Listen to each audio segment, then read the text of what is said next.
دعا۔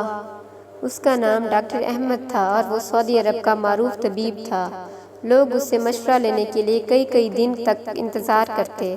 اس کی شہرت بڑھتی چلی گئی۔ دارالحکومت میں ایک انٹرنیشنل میڈیکل کانفرنس کا انعقاد ہوا جس میں اسے بھی دعوت دی گئی۔ اس کی خدمات کے پیش نظر فیصلہ ہوا کہ وہ اس کانفرنس میں نہ صرف کلیدی مقالہ پڑھے گا بلکہ اس موقع پر اسے اعزازی شیلڈ اور سرٹیفکیٹ بھی دیا جائے گا۔ ڈاکٹر احمد اپنے گھر سے ایئرپورٹ کی طرف روانہ ہوا۔ وہ بڑا خوش اور پرسکون تھا۔ آج شام اس کی تکریم اور عزت کی جانے والی تھی۔ اس کا سوچ کر وہ اور بھی زیادہ آسودہ ہو گیا۔ ایئرپورٹ پر وہ معمول کی چیکنگ کے بعد فوراً ہی ہوائی جہاز میں سوار ہو گیا۔ اس کی فلائٹ وقت کے مطابق پرواز کر گئی۔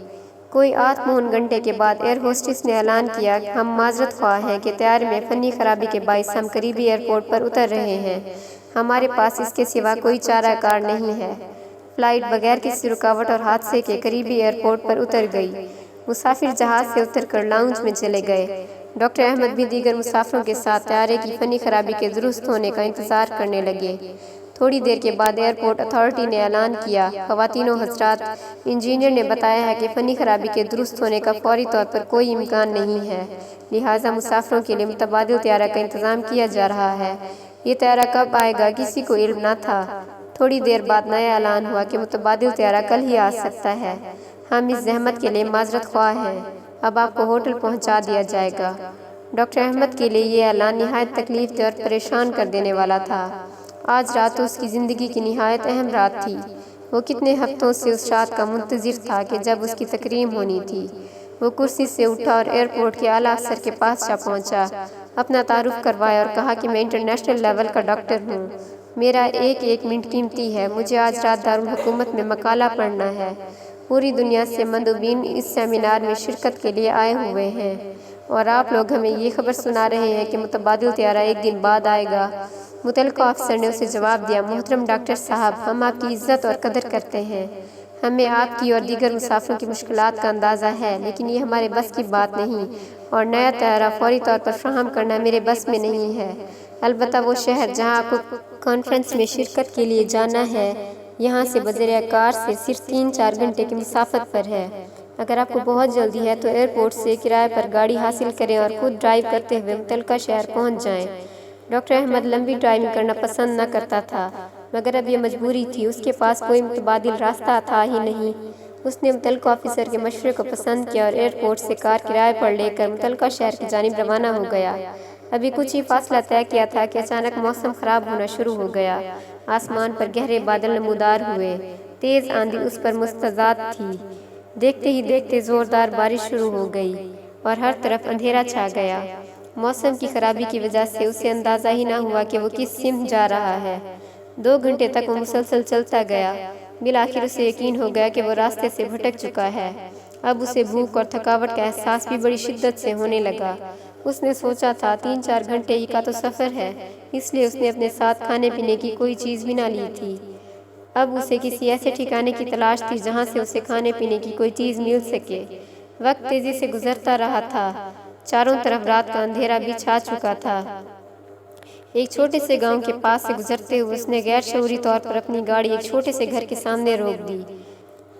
اس کا ہاتھ گھر کے دروازے پر دستک دے رہا تھا جب اندر سے ایک بوڑھی عورت کی ناتواں آواز اس کے کانوں میں پڑی، جو کہہ رہی تھی، جو بھی ہو اندر آ جاؤ، دروازہ کھلا ہے۔ ڈاکٹر احمد گھر میں داخل ہوا تو دیکھا کہ ایک بوڑھی عورت متحرک کرسی پر بیٹھی ہے۔ اس نے خاتون سے کہا، اماں، میرے موبائل کی بیٹری ختم ہو چکی ہے، کیا میں اپنا موبائل چارج کر سکتا ہوں؟ بوڑھی عورت مسکرا کر کہنے لگی، میرے بیٹے، کون سے فون کی بات کر رہے ہو؟ تمہیں معلوم نہیں اس وقت تم کہاں ہو؟ ہمارے ہاں نہ تو بجلی ہے نہ ٹیلی فون۔ یہ تو ایک چھوٹا سا گاؤں ہے جہاں شہری سہولتوں کا کوئی تصور نہیں ہے۔ پھر اس نے مزید کہا، میرے بیٹے، وہ سامنے میز پر چائے اور کھانا رکھا ہے۔ لگتا ہے کہ تم بھوکے اور پیاسے ہو، راستہ بھٹک گئے ہو۔ تم پہلے کھانا کھا لو، پھر بات کریں گے۔ لگتا ہے تم خاصا طویل فاصلہ طے کر کے آئے ہو۔ ڈاکٹر احمد نے اس بوڑھی خاتون کا شکریہ ادا کیا اور کھانے پر ٹوٹ پڑا۔ سفر کی تھکاوٹ سے اسے شدید بھوک لگ رہی تھی۔ اچانک خاتون کی کرسی کے ساتھ والی چارپائی پر حرکت ہوئی اور ایک معصوم نے رونا شروع کر دیا۔ خاتون نے اس بچے کو تھپک کر سلایا اور اسے دعائیں دینا شروع کی۔ وہ اس بچے کی صحت اور سلامتی کے لیے لمبی لمبی دعائیں کر رہی تھی۔ ڈاکٹر احمد نے کھانا کھایا اور بوڑھی اماں سے کہنے لگا، اماں جان، آپ نے اپنے اخلاق، کرم اور میزبانی سے میرا دل جیت لیا ہے۔ آپ لمبی لمبی دعائیں مانگ رہی ہیں، امید ہے کہ اللہ تعالیٰ آپ کی دعائیں ضرور قبول کرے گا۔ میرے بیٹے، وہ بوڑھی گویا ہوئی، میرے اللہ نے میری تمام دعائیں سنی اور قبول کی ہیں۔ ہاں، بس ایک دعا باقی ہے جو میرے ضعف ایمان کی وجہ سے پوری نہیں ہوئی۔ تم تو مسافر ہو، دعا کرو کہ وہ بھی قبول ہو جائے۔ ڈاکٹر احمد کہنے لگا، اماں جان، وہ کون سی دعا ہے جو قبول نہیں ہوئی؟ آپ مجھے اپنا کام بتائیں، میں آپ کے بیٹے کی طرح ہوں، اللہ نے چاہا تو میں اسے ضرور کروں گا، آپ کی جو مدد میرے بس میں ہوگی ضرور کروں گا۔ خاتون کہنے لگی، میرے عزیز بیٹے، وہ دعا اور خواہش میرے اپنے لیے نہیں بلکہ اس یتیم بچے کے لیے ہے جو میرا پوتا ہے۔ اس کے ماں باپ کچھ عرصہ پہلے فوت ہو چکے ہیں۔ اسے ہڈیوں کی ایک بیماری ہے جس کی وجہ سے چلنے پھرنے سے معذور ہے۔ میں نے قریبی حکیموں، مہمانوں سے اس کے بڑے علاج کروائے ہیں، مگر تمام طبیب اس کے علاج سے عاجز آ گئے ہیں۔ لوگوں نے مشورہ دیا ہے کہ اس ملک میں ایک ہی ڈاکٹر ہے جو اس ہڈیوں کے علاج کا ماہر ہے۔ اس کی شہرت دور دور تک ہے، وہ بڑا مانا ہوا سرجن ہے، وہی اس کا علاج کر سکتا ہے، مگر وہ تو یہاں سے بہت دور رہتا ہے، پھر سنا ہے بہت مہنگا بھی ہے، اس تک پہنچنا کوئی آسان کام تو نہیں ہے۔ تم میری حالت تو دیکھ ہی رہے ہو، میں بوڑھی جان ہوں، کسی وقت بھی بلاوا آ سکتا ہے۔ مجھے ڈر ہے کہ میرے بعد اس بچے کی نگہداشت کرنے والا کوئی نہیں ہوگا۔ میں ہر وقت اللہ تعالیٰ سے دعا کرتی ہوں کہ وہ کوئی سبب پیدا کر دے کہ اس بچے کا اس ڈاکٹر سے علاج ہو سکے۔ عین ممکن ہے کہ اس یتیم بچے کو شفا اسی ڈاکٹر کے ہاتھوں مل جائے۔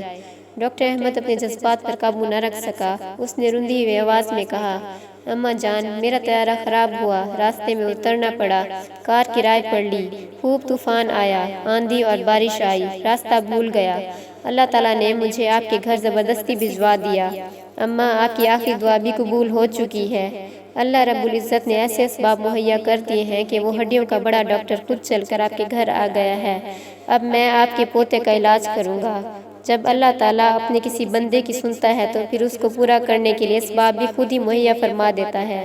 کائنات کی ساری مخلوق، چاہے وہ جاندار ہو یا بے جان، اللہ کے حکم کی پابند ہے۔ اس واقعے میں آپ دیکھ سکتے ہیں کہ کس طرح اللہ نے زمین و آسمان کی تمام قوتوں کو کام میں لا کر بوڑھی اماں کی دعا کو پورا کیا۔ ارشاد باری تعالیٰ ہے، بے کس کی پکار کو جب کہ وہ پکارے، کون قبول کر کے سختی کو دور کر دیتا ہے اور تمہیں زمین میں جانشین بناتا ہے۔ کیا اللہ تعالیٰ کے ساتھ کوئی اور بھی معبود ہے؟ تم بہت کم نصیحت و عبرت حاصل کرتے ہو۔